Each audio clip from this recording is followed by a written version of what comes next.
Ce soir donc, après les chars, il est déjà question des avions.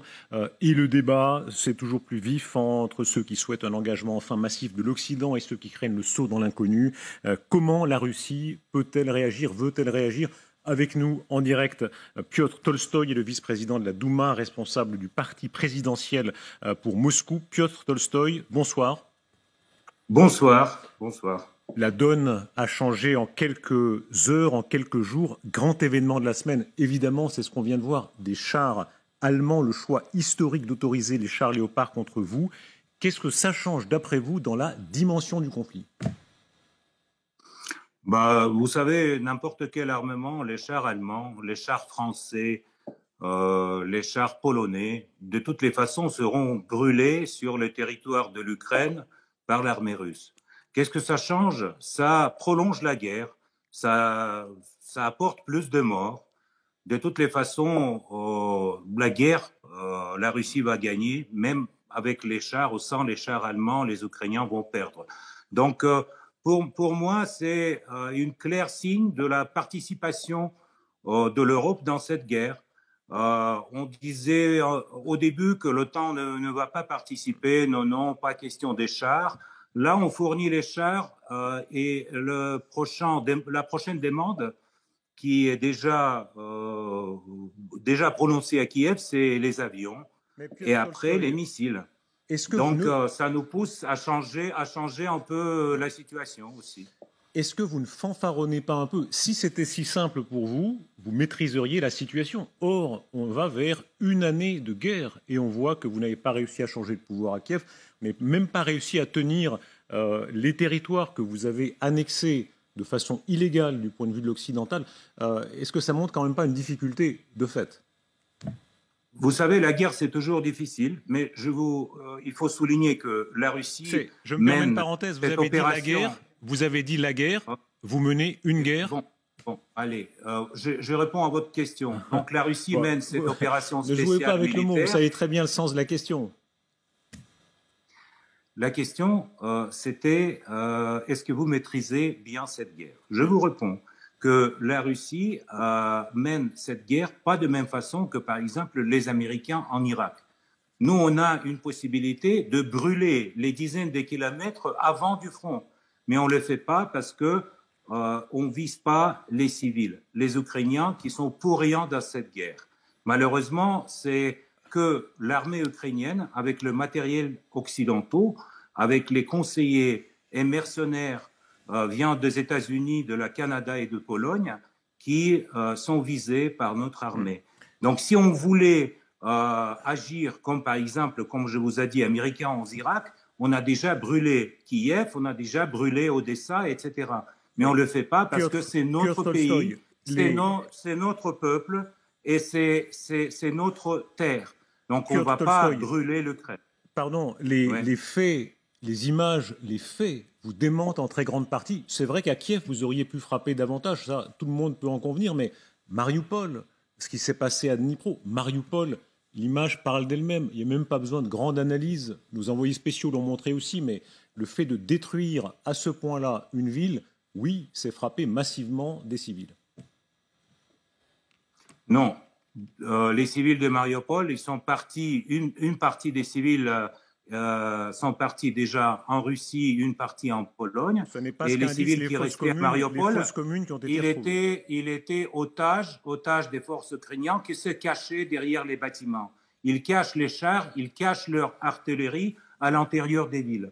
Et je souligne, je vous explique que, par exemple, les frappes Tolstoï, pardon.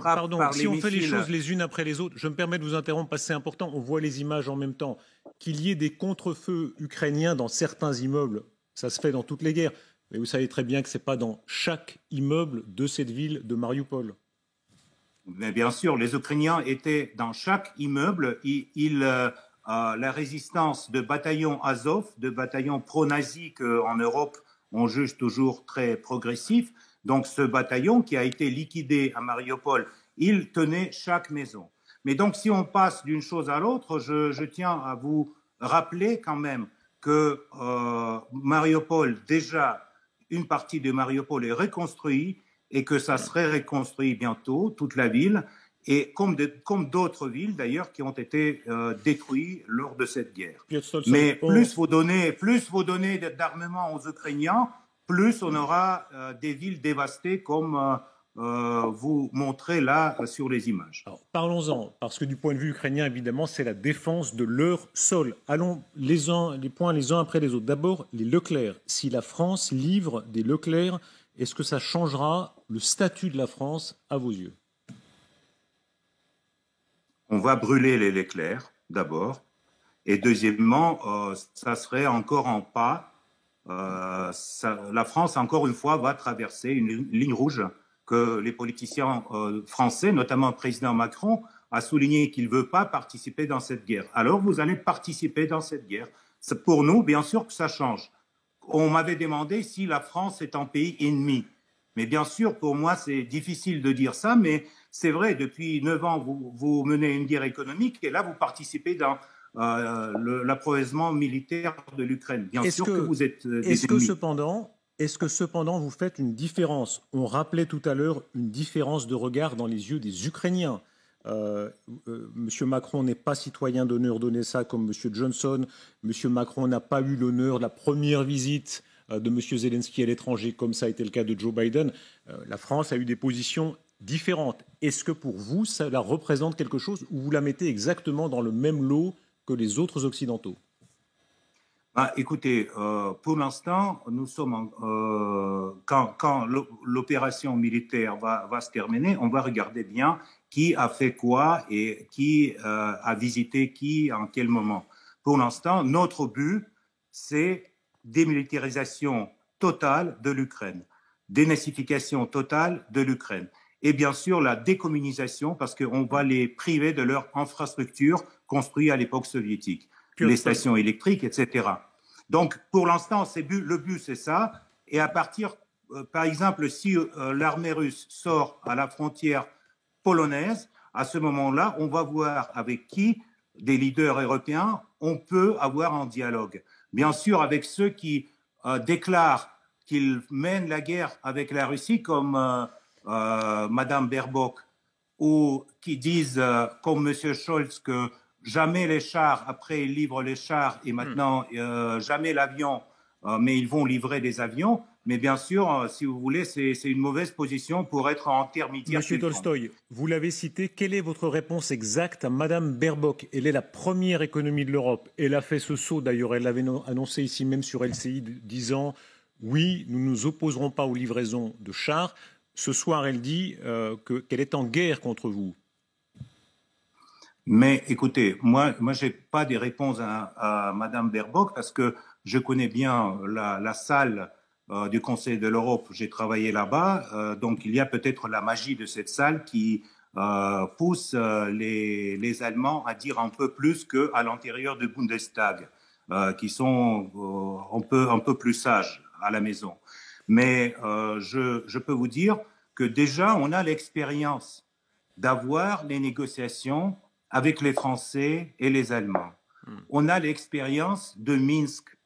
Maintenant, quand 8 ans ont passé, on a une déclaration de Madame Merkel que c'était en manœuvre diplomatique pour renforcer l'armée ukrainienne, qui a été confirmée par M. Hollande et qui aujourd'hui a été confirmée par M. Johnson, qui a dit que c'était une imitation diplomatique.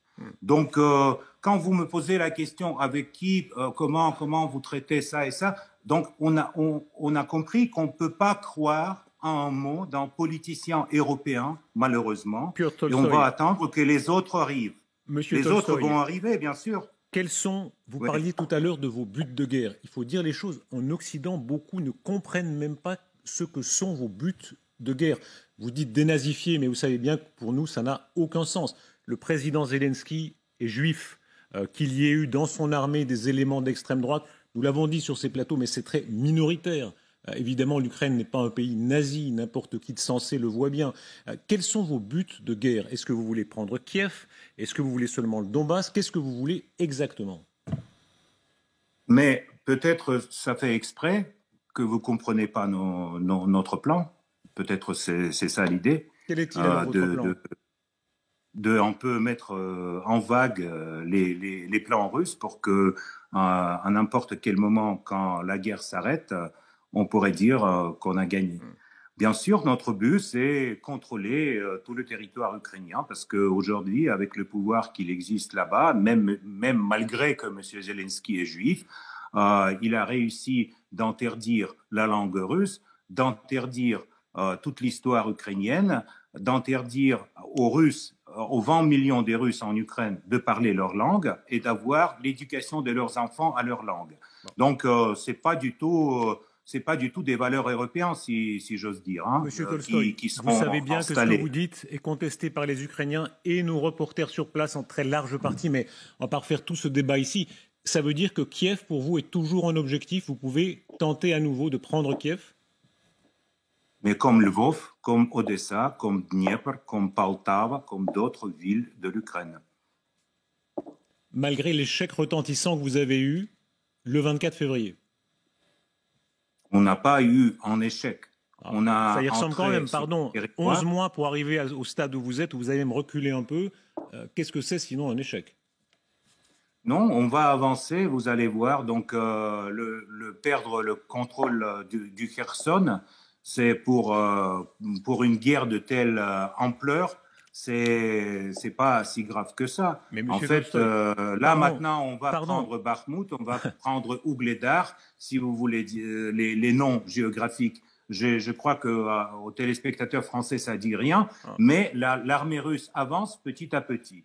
Le prix, en fait, d'un avancement très vite, les prix, c'est les vies humaines. Et donc, nous, on ne veut pas perdre nos soldats et nos officiers dans cette opération spéciale de telle quantité que perdent les Ukrainiens, qui ont perdu déjà plus de 100 000 morts lors de cette guerre. Monsieur, comment est-ce que vous réagissez? Vous êtes vice-président de la Douma, vous êtes au cœur du pouvoir russe, vous êtes un personnage important dans ce pouvoir.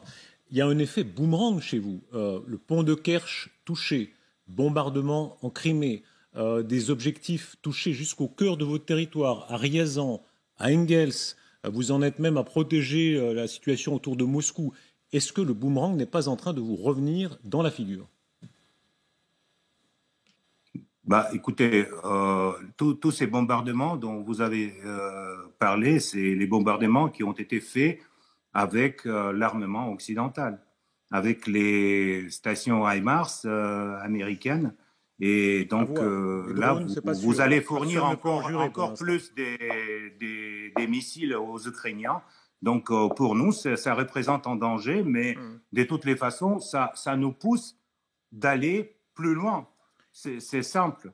C'est ce que je viens de dire. C'est que vos livraisons nous poussent d'aller plus loin. C'est tout.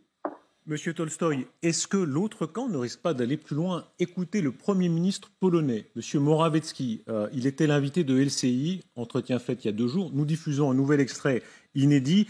Il pense que le boomerang, précisément, pourra revenir dans la Russie à tel point qu'il l'espère. La Fédération de Russie pourrait être démantelée, démembrée, que d'autres pourraient commencer à s'en aller.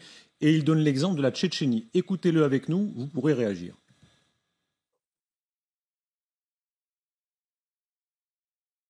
Est-ce que vous espérez, par exemple, que certaines régions de la Fédération de Russie prennent leur indépendance? Il y a des parties de la Russie qui sont des prisons pour d'autres nations. Et oui, ces parties de la Russie pourraient être libérées pour ces nations, par exemple, comme la Tchétchénie. La Tchétchénie, pourrait prendre son indépendance, d'après vous? Oui, ils se sont battus pour la liberté depuis des siècles. Et depuis quelques décennies, ils se battent avec beaucoup de motivation. Bien sûr, il y avait des territoires détruits, en ruine, et il y avait beaucoup de crimes de guerre en Tchétchénie. Mais oui, je crois que ce pays mérite son indépendance. Mais je souhaite à nos voisins russes le meilleur dans le contexte d'un pays normal, d'un développement normal, de relations normales. C'est ce que tous les Polonais souhaitent qu'il se produise avec la Russie. Malheureusement, ce n'est pas ce qu'on espérait d'eux les dernières décennies, les derniers siècles. Monsieur Tolstoï, comment est-ce que vous recevez cette déclaration? La Pologne, votre voisin, passif historique entre vous? D'abord, c'est typiquement une rêve typique des Polonais que M. Churchill appelait les Guyennes de l'Europe. M. Morawiecki, malheureusement, ne connaît d'autres républiques qui font partie de la Russie, à part la Tchétchénie. C'est pour ça qu'il vous dit la première chose qui est en tête, la Tchétchénie. Parce qu'il y avait une guerre en Tchétchénie, parce qu'il connaît un peu que ça a revendiqué à un moment l'indépendance. Mais on voit bien qu'il ne peut pas donner même l'image de cette décomposition de la Russie qu'il aimerait bien voir par ses propres yeux. On ne va pas lui laisser ce spectacle. Vous inquiétez pas. Et bien sûr que la Russie. Je ne suis pas sûr que les téléspectateurs qui nous écoutent soient très inquiets, mais. Non, mais la Russie va devenir voisin de la Pologne, c'est tout. Et les Polonais, ils vont continuer à mettre leur rhétorique, mais déjà à l'intérieur de l'Union européenne. Si l'Union européenne existera à ce moment-là. Est-ce que j'ai bien entendu, vous imaginez par exemple que vous puissiez annexer entièrement l'Ukraine, que l'Ukraine redevienne dans ce qu'était l'Union soviétique, maintenant la Fédération de Russie, qu'elle soit part entière de la Fédération de Russie? Écoutez, l'Ukraine a toujours été une part entière de la Russie et depuis 3 siècles faisait partie de la Russie. Donc, malheureusement, beaucoup des politiciens et beaucoup de parlementaires, notamment de l'Europe occidentale, ne savent pas le fait que l'Ukraine faisait partie de la Russie et que l'Ukraine contemporaine était créée par Lénine et Staline pour rajouter le prolétariat à une partie paysanne de l'Ukraine. Donc, si on connaissait plus l'histoire de la Russie, évidemment, beaucoup de choses, peut-être pour vous, étaient moins tragiques et moins étonnantes qu'aujourd'hui. Mais comme vous êtes déjà formé par les narratifs américains et par l'idée de souveraineté de l'Ukraine, donc, à mon avis, c'est inutile aujourd'hui de vous dire oui, ça va faire partie de la Russie. On verra bien, c'est les Ukrainiens qui vont décider comment ils vont vivre après le régime de Zelensky. Mais monsieur, ça n'est pas le narratif américain. Effectivement, c'est la réalité de l'histoire. Je crois que vous êtes de famille avec l'autre Tolstoï. Vous avez du lien de sang avec Tolstoï, l'écrivain? Oui. Rappelez-vous, Tolstoï qui décrit comment Napoléon a commis cette erreur historique de sous-estimer l'âme des peuples et l'âme du peuple russe qui n'a pas voulu se laisser envahir. Est-ce que ça n'est pas ce qu'on voit chez les Ukrainiens aujourd'hui? Votre agression a encore fait monter cette nation ukrainienne. On le voit dans leur résistance. On verra bien qu'est-ce que ça va donner, cette résistance, et on verra bien qu'est-ce que les Ukrainiens vont décider après la fin de la guerre. Donc, pour l'instant, il est inutile de faire les pronostics parce que tout ça, c'est une vision de futur un peu différente. Nous avons déjà vous créez des ennemis. Pardon, regardez Dnipro, regardez ce que vous avez fait à Dnipro. Vous créez des ennemis. Chacun de ces morts vous coûte devant l'histoire. On parlait de Grozny tout à l'heure. Évidemment, quand on voit les images de Grozny détruites, parce que déjà à l'époque, vous détruisiez les villes. Alors, les islamistes avaient causé des crimes épouvantables, mais les vôtres aussi, ils sont documentés aussi devant l'histoire. Non, mais vous ne pouvez pas comparer les crimes des islamistes qui prenaient des otages et tuaient les gens civils et l'opération militaire qui était menée contre les islamistes. Les islamistes, on les a écrasés et on va écraser tous ceux qui ont pris l'arme contre l'armée russe aujourd'hui en Ukraine. Ce qui concerne toutes ces histoires sur Boutcha, sur Dnipro, sur malheureusement, c'est un mensonge de la presse occidentale qui sera bientôt compris par tous vos téléspectateurs. Parce que quand les Ukrainiens tirent avec leurs missiles antiaériens sur une missile russe et cette missile tombe sur un immeuble, c'est pas la faute des Russes, c'est la faute des Ukrainiens. Cet missile a été visé une station électrique qui était derrière cet immeuble. Monsieur Tolstoï, donc dire que c'est les Russes qui ont tiré sur les civils, ça c'est au moins malhonnête. Monsieur Tolstoï, tant de gens si respectables, le père Desbois qui a tellement travaillé sur la Shoah, c'est l'anniversaire d'Auschwitz, on va en reparler, qui a montré à quel point à Boutcha, vos hommes ont commis des crimes de guerre et la documentation est déjà extrêmement avancée. Vous ne pouvez pas dire ça. Vous-même, vous êtes visé, vous êtes personnellement visé par les sanctions. Est-ce que vous craignez pour votre sécurité? Est-ce qu'un jour, vous comparaîtrez devant un tribunal? Je crains rien et je vais vous inviter de boire un café à Kiev un jour, certainement. Mais je veux vous dire qu'on s'en fout des idées du tribunal parce que c'est une idée irréaliste par rapport à la Russie. La Russie, c'est le plus grand pays de l'Europe, je vous rappelle. Monsieur Milosevic disait ça aussi. Monsieur Milosevic, le président serbe, disait aussi on s'en fout. Il a fini devant un tribunal à La Haye. Oui, mais vous savez, le président serbe et votre tribunal de La Haye qui a accusé que les Serbes et pas les criminels croates et pas les criminels bosniaques. Alors ça, c'est toujours été une moquerie sur la justice. Mais laissez-moi, s'il vous plaît, terminer parce que je veux dire que la Russie, d'abord, s'en fout d'idée du tribunal et d'autre part, vous, les Français, n'ont aucun droit de juger quelqu'un, comme d'ailleurs vos alliés américains et anglais. Parce que vous avez foutu la guerre civile en Afghanistan, en Irak, vous les Français en Libye, vous êtes responsables à des crimes de guerre en Afrique et ce n'est pas à vous de juger les Russes qui aujourd'hui mènent une opération militaire spéciale pour libérer 20 millions de nos compatriotes pris en otage par le rêve européen et par la bande de Zelensky. On va les écraser, on va les écraser et on ne va pas vous laisser la possibilité de nous juger. Monsieur Tolstoï, sur ce même plateau, nous avons rappelé qu'il y a effectivement des crimes de guerre anglais, américains en Irak,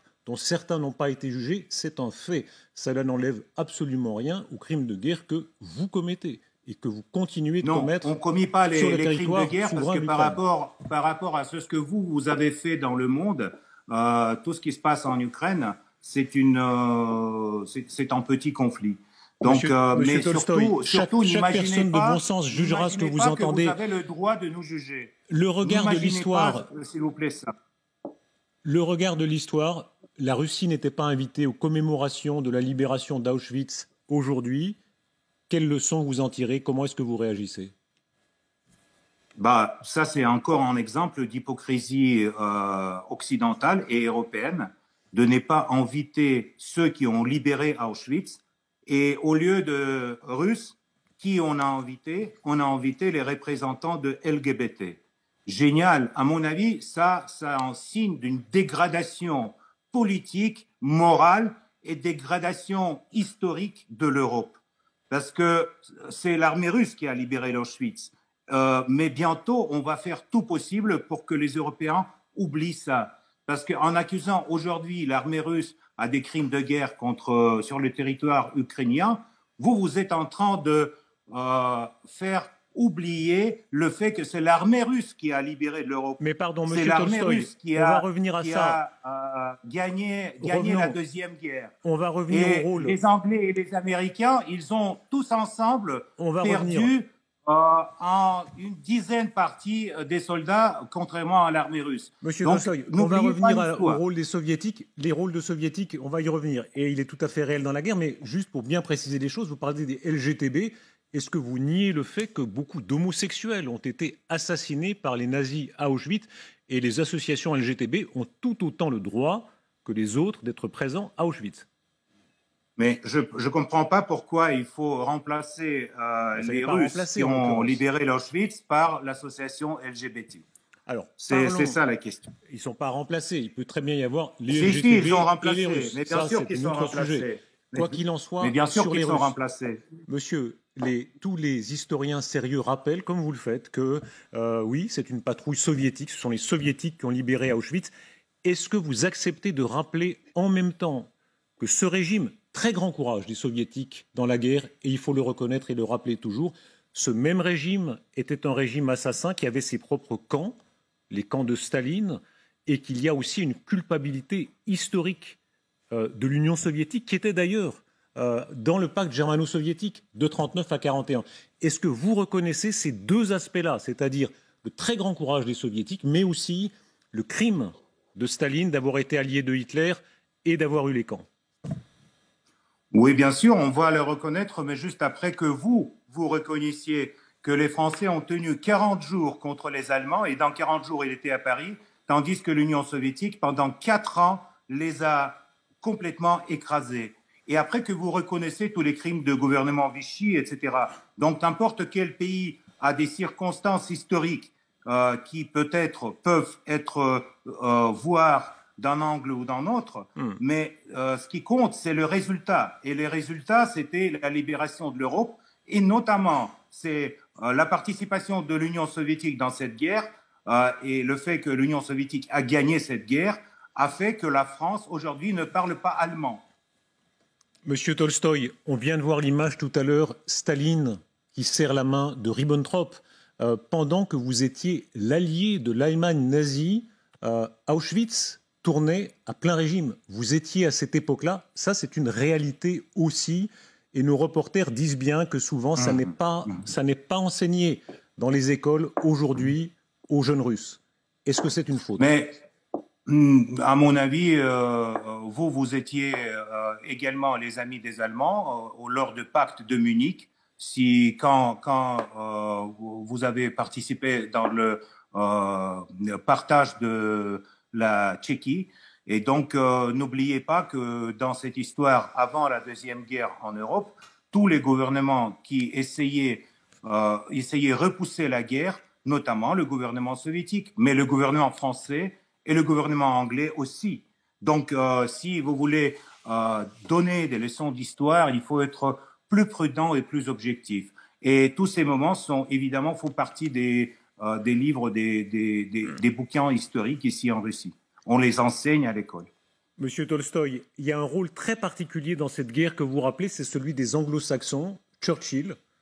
Churchill, immense personnage qui, lui, n'a été l'allié de personne, compromis avec personne.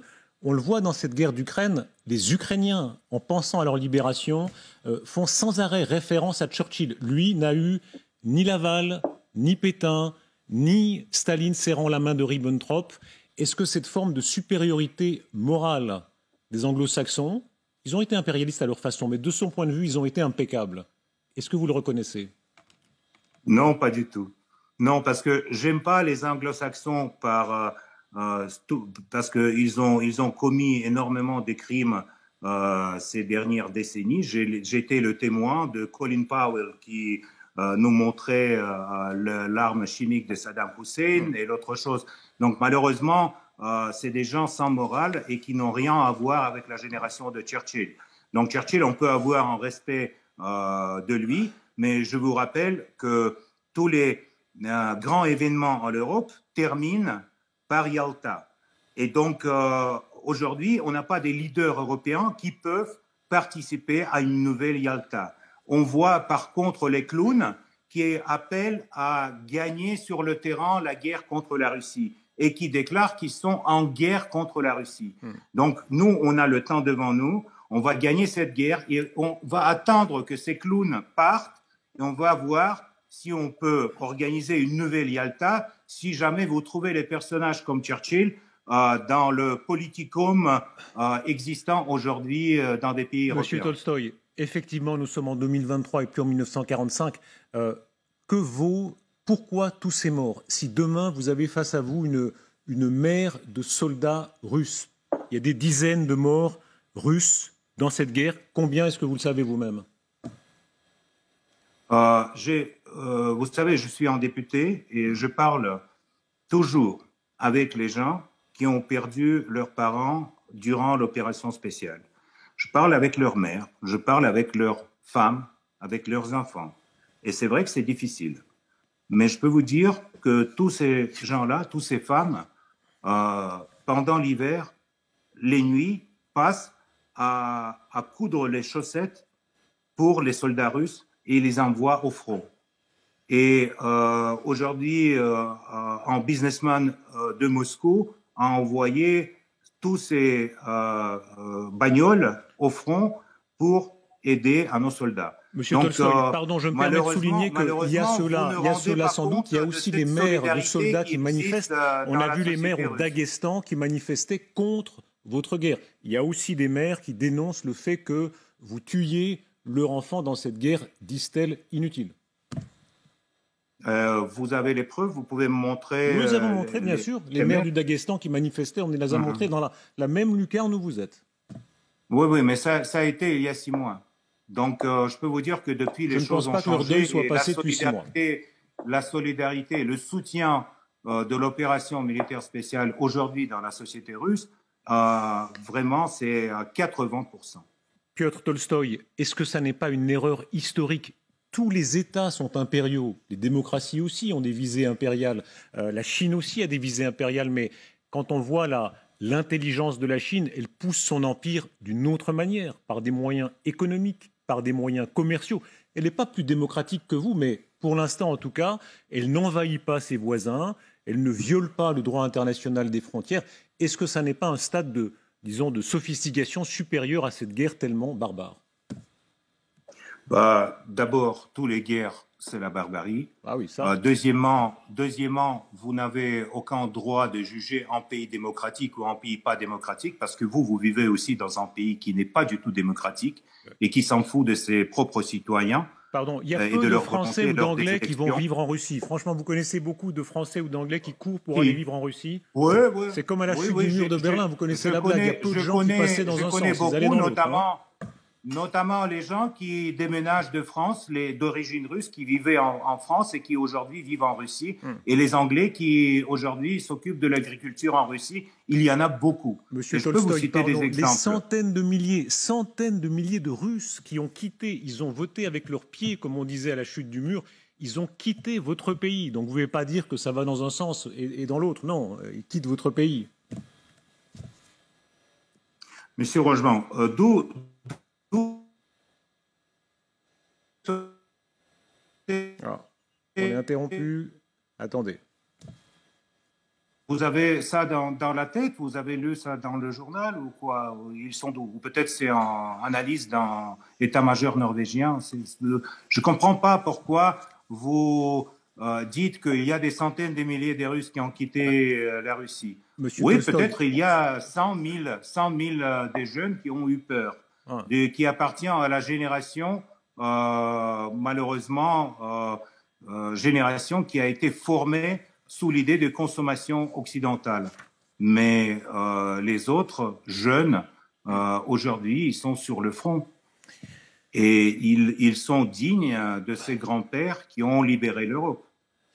Piotr Tolstoï, je le citais tout à l'heure, c'est votre illustre ancêtre, la guerre et la paix, l'âme des peuples, l'idée qu'on ne force jamais un peuple à l'arrivée. Les Américains se sont cassés les dents dans la guerre du Vietnam, les Allemands se sont cassés les dents sur vous.